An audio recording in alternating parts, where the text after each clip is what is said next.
Welcome to part 2 of the Guide to Surviving Thanksgiving with an Eating Disorder. Hello, my name is Stephanie. I'm a therapist in Long Island, New York that specializes in the treatment of eating disorders and body image issues. If you like this video at the end, please give it a thumbs up, and if you found it helpful, please give it a thumbs up. If you are interested in learning more about eating disorders, eating issues, body image issues, general mental health and well-being, and therapeutic tools, please subscribe to my channel, and I hope you find it helpful. Obviously, today I'm talking about food as it pertains to Thanksgiving and the anxiety that comes with that, and the worry that comes with that if you are struggling with an eating disorder.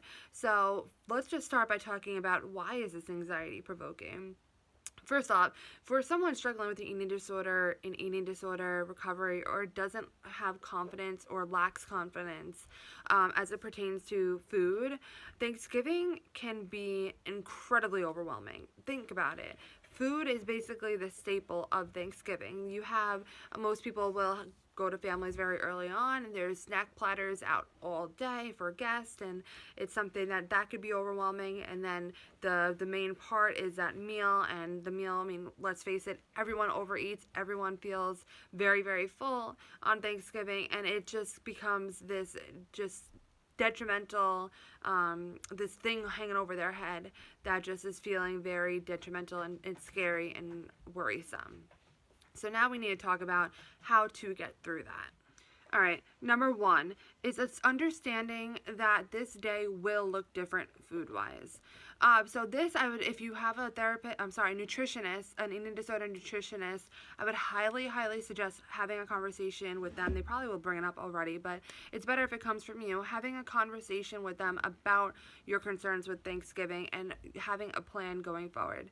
So more often than not, if you are in early recovery from an eating disorder, a nutritionist, of course, this is going to be individualized, but a nutritionist may recommend that you stick with your meals throughout the day. So you don't accommodate, you don't adjust or anything like that.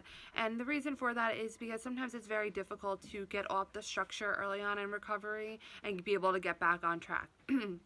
But let's say if you are more in recovery, you might be at a place that you are able to understand that it looks different and it doesn't impact you long term, but it might be still anxiety provoking. So talk to the nutritionist about this. Talk to them about what the best plan for you is, because it might be that you have your meals as normal and you have your Thanksgiving meal.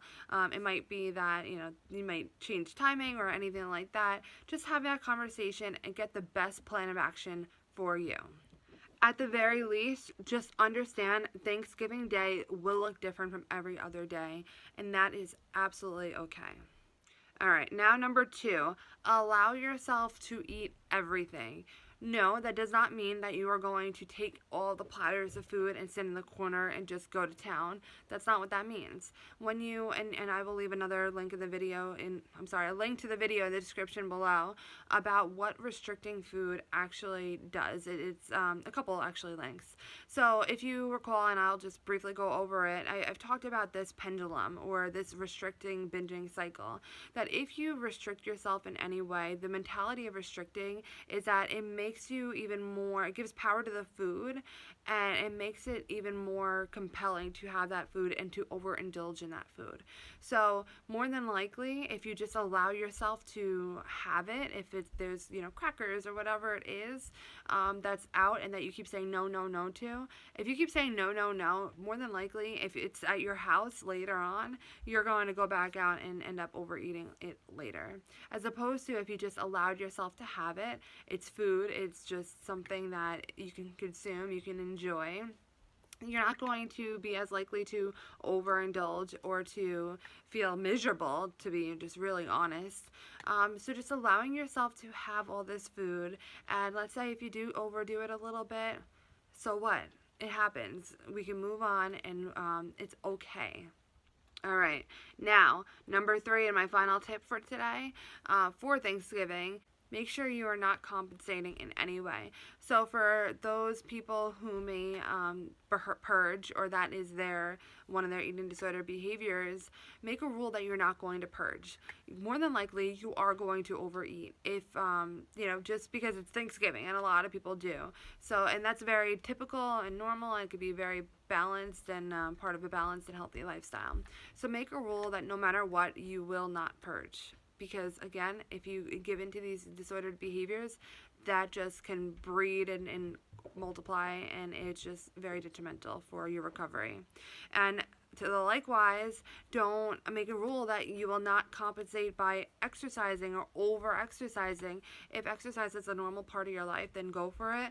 But that doesn't mean that you need to spend a half an hour more, 15 minutes more at the gym, or restrict the next day. That's another part that you might feel that, okay, I'll eat whatever I want for Thanksgiving, but I won't eat anything the next day. Again, all of those compensatory behaviors will breed and just multiply, and it's a very detrimental thing for your recovery. It perpetuates the eating disordered behaviors. Now for a bonus tip. Thanksgiving is all about expressing and giving gratitude, giving thanks, right? So consider what that might do. Consider giving thanks and being grateful for everything in your life that you are grateful for. This is an awesome time to start a gratitude journal, and I will leave a link in the description below for the video about how to start one.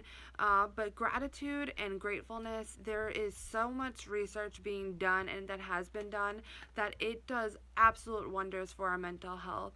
It is such a big part of positive psychology, and it can really help to change the brain patterns, change your thoughts into just being more positive. Gratitude has been shown to have so many positive effects. So consider showing gratitude. Maybe you want to write a letter to a loved one, maybe your confidant, as I talked about in the part 1 of this video. So maybe you want to write a letter thanking them for that. Write a letter to all your family, a friend, your therapist, your nutritionist, however it is. Just express gratitude, even if it's just writing it in your journal, which is amazing as well. So I hope that you have a wonderful Thanksgiving. If you like this video, again, like it, subscribe to my channel. I have a blog. I will leave a link in the description below if you're interested in checking that out. Leave a comment about other concerns that you may have for the upcoming holiday season. I'm going to do my best to make content surrounding those concerns. I hope you have an absolutely wonderful Thanksgiving, and I will see you in my next video. Bye.